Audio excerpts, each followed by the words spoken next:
आपका शहर डूबेगा तो आप कहां रहेंगे? और एक गिलास पानी से इसका क्या लेना देना है? Jakarta, Mexico city, Kolkata, Miami, करोड़ों लोग ऐसे शहरों में रहते हैं जो डूब रहे हैं। कुछ शहर तो हमारे सामने ही नक्शे से मिट जाएंगे। लोग बड़ी चुनौती से जूझ रहे हैं। असर घरों पर भी होगा, रोजी रोटी पर भी। जो कार्बन डाइऑक्साइड हम पैदा कर रहे हैं उससे गर्मी बढ़ रही है। बीते 25 साल में महासागरों ने जितनी गर्मी सही है वो 3.6 अरब परमाणु बमों के बराबर है। बर्फ पिघली है, समुद्र का जल स्तर भी बढ़ता गया है और मौसम की मार भी बढ़ती ही जा रही है। तूफान और बाढ़ पहले 100 सालों में एक आध बार आते थे। वो बीते दशकों में कुछ तटीय इलाकों में हर साल आने लगे हैं। लेकिन जलवायु परिवर्तन आधा सच है। जकार्ता से लेकर लागोस जैसे बड़े शहरों में इससे भी बड़ी समस्या है जमीन, जो डूबती जा रही है। समुद्र का जलस्तर जितनी तेजी से बढ़ रहा है, कुछ नदी डेल्टाओं में तो जमीन उससे भी 10 गुना तेजी से धंस रही है।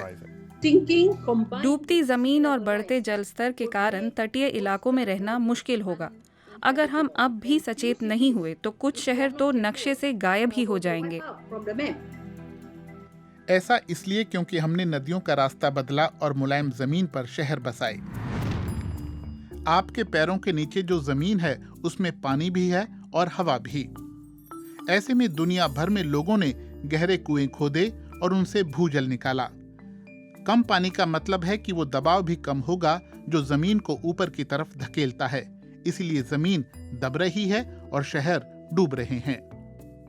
इसलिए एशिया के 4 बड़े शहर हर साल नीचे सरकते जा रहे हैं। शायद अभी ज्यादा असर ना दिखे, लेकिन जल्द दिखेगा। बीते 100 साल में बैंकॉक 1 मीटर से ज्यादा डूब गया है, शंघाई 2 मीटर से ज्यादा और इटली का पोडेल्डा 3 मीटर से ज्यादा और पूर्वी टोक्यो 4 मीटर से ज्यादा सागर में समाया है। लेकिन सबसे बुरा हाल इंडोनेशिया की राजधानी जकार्ता का है। सोचिए, आज वहां पैदा होने वाला बच्चा जब 30 साल का होगा तो शहर का लगभग पूरा तटीय इलाका जलमग्न होगा। जकार्ता इतना क्यों डूब रहा है? इंडोनेशिया में भूजल की समस्या बहुत भीषण है। बांग्लादेश की राजधानी ढाका की तरह जकार्ता की नदियां भी प्लास्टिक और कचरे से भरी हैं। हमारी सरकार पाइपिंग के जरिए सिर्फ 60% पानी की सप्लाई मुहैया करा सकती है। 40% लोग अब भी भूजल पर ही निर्भर हैं। ऊपर से जकार्ता दलदली जमीन पर बसा है। यहाँ पर 13 नदियां बहती हैं और ये दुनिया में सबसे ज्यादा आबादी वाले शहरों में से एक है। लेकिन जकार्ता अकेला नहीं है। भारत का कोलकाता भी डूब रहा है। हर साल ये कुछ मिलीमीटर नीचे धंस रहा है, कारण शहर के कुछ हिस्सों में बहुत भूजल निकाला गया है। कोलकाता में जरूरत का 1/4 पानी जमीन से आता है।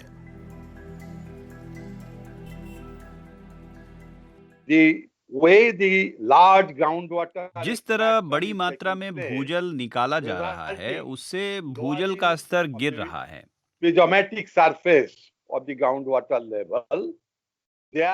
अगर हमने घटते जलस्तर पर ध्यान नहीं दिया तो जमीन के डूबने का खतरा है।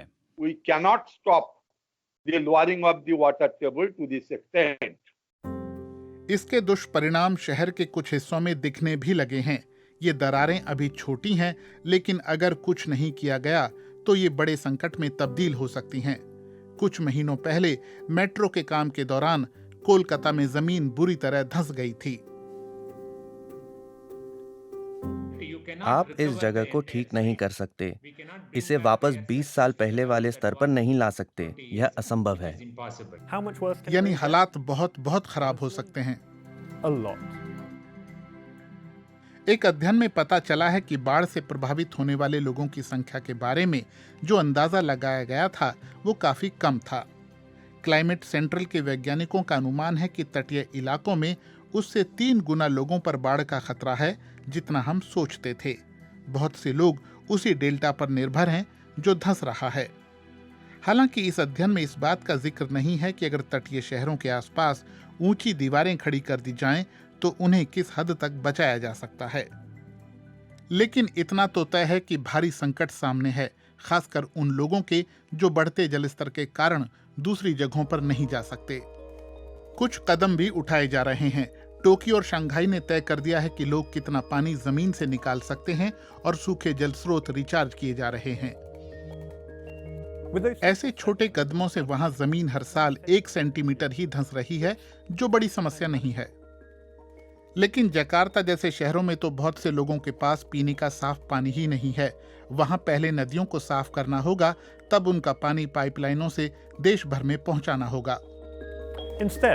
जकार्ता की उम्मीद अब एक विशाल दीवार पर टिकी है, लेकिन एक्सपर्ट कहते हैं कि इससे समस्या बस टलेगी, खत्म नहीं होगी और इसमें पैसा लगाना बेकार है। अगर हम जल प्रबंधन करें, 10 अरब डॉलर खर्च होंगे और समुद्री दीवार बनाने पर 40 अरब डॉलर। जकार्ता जमीन धंसने की समस्या को सुलझा भी ले तो और भी बहुत कदम उठाने होंगे। बढ़ते जलस्तर को रोकना बड़ी चुनौती है।